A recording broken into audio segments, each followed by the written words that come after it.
बुधवार व्रत पूजा विधि। बुधवार व्रत पूजा विधि। बुधवार व्रत करते हैं तो इस दिन सुबह जल्दी उठकर घर की सफाई और स्नान आदि करके घर के ईशान कोण में मुंह करके भगवान गणेश और बुध देव की पूजा करें। दीपक जलाएं, आरती करें। इस दिन हरे रंग के वस्त्र पहनना शुभ माना जाता है। भगवान गणेश को आप हलवा, बेसन के लड्डू या पंजीरी का भोग लगा सकते हैं। बुधवार व्रत कथा। बुधवार व्रत में बुधवार कथा का पाठ आवश्यक माना जाता है। पौराणिक कथा के अनुसार समतापुर नगर में मधुसूदन नामक एक व्यक्ति रहता था। वह बहुत धनवान था। मधुसूदन का विवाह बलरामपुर नगर की सुंदर और गुणवान कन्या संगीता के साथ हुआ। शादी के बाद वो अपनी पत्नी को ले पिता ने कहा कि आज बुधवार है और इस दिन किसी भी शुभ दिन के लिए यात्रा नहीं की जाती है।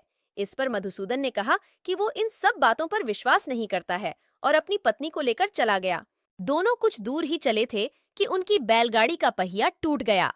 वहां से दोनों ने पैदल यात्रा शुरू की। इस बीच उसकी पत्नी को प्यास लगी तो वो उसे एक पेड़ की छांव में बैठाकर पानी लेने चला गया और जब वापस लौटा तो उसने देखा कि उसकी पत्नी के पास उसकी शक्ल जैसा ही एक व्यक्ति बैठा हुआ है। संगीता भी उसी शक्ल के दो लोग देखकर हैरान हो गई।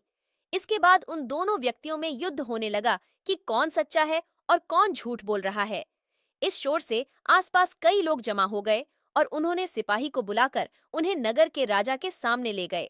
राजा भी उन दोनों में अंतर नहीं कर पाया और संगीता भी नहीं पहचान पा रही थी कि उसका पति कौन है। राजा ने दोनों को ही कारावास में डाल देने की सजा। मधुसूदन घबरा गया और भगवान से प्रार्थना करने लगा कि उसे किन पापों की सजा मिल रही है। तभी आकाशवाणी होती है कि मधुसूदन, तूने अपने सास ससुर के कहने पर भी अपनी पत्नी को ले आया, ये उसी का नतीजा है। इसके बाद मधुसूदन माफी मांगता है कि बुद्धदेव मुझे माफ कर दें। अब कभी किसी शुभ काम के लिए इस दिन यात्रा नहीं करूंगा और हर बुधवार को व्रत भी किया।